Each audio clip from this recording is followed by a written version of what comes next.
এরকম স্বাস্থ্যকর ফুলকপি রান্না করতে গেলে প্রথমে আমি গরম জল করব। ফুটন্ত জলের মধ্যে কাটা ফুলকপিগুলো আমি কিন্তু এর মধ্যে 3 মিনিট আমি ফুটিয়ে নেব, জাস্ট 3 মিনিট। দেখুন এতে করে কি হয় না, যাদের ফুলকপি খেলে যাদের গ্যাসের সমস্যা আছে তাদের জন্য খুব ভালো। আর ফুলকপির মধ্যে যে একটা গন্ধ ওঠে কিছু কিছু ফুলকপি, সেই গন্ধটা থাকবে না।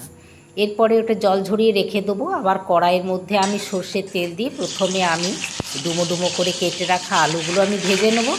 আর এই আলুগুলো কেটে আমি আধ ঘন্টার মতো কিন্তু জলে ভিজিয়ে রেখে দিয়েছিলাম। জলে ভিজিয়ে রাখলে কী হবে, আলুর মধ্যে যে শর্করার ভাবটা দেখবেন সেটা কিন্তু অনেকটা বেরিয়ে যায়।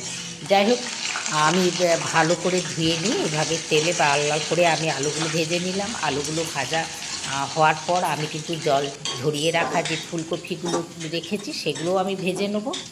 আর এই রান্নাটা আমি পুরোটা যেমন সর্ষের তেল দিয়ে করব, তেমনি এটা কিন্তু পেঁয়াজ রসুন আমি একদম দেবো না।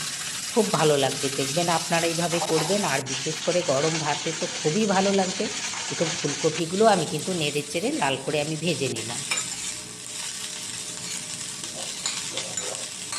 ভাজা হয়ে গেলে আমি এই ফুলকপিগুলো নামিয়ে রাখবো। এরপরে আমি এই কড়াইয়ের মধ্যে আর একটু সর্ষের তেল দেবো। তারপরে একে একে আমি প্রথমেই হিং দেবো। হিংটা অবশ্যই দেবেন।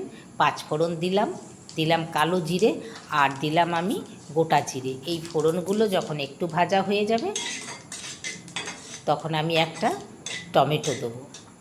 দেখুন একটা টমেটো দিয়ে দিলাম, আর একটু ঢাকা দিয়ে দিলাম, কারণ ঢাকা দিলে এটা কিন্তু তাড়াতাড়িতে নরম হয়ে যাবে। আর হিং অবশ্যই দেবেন। হিং দিলে তার যেন স্বাদও হয় ভালো।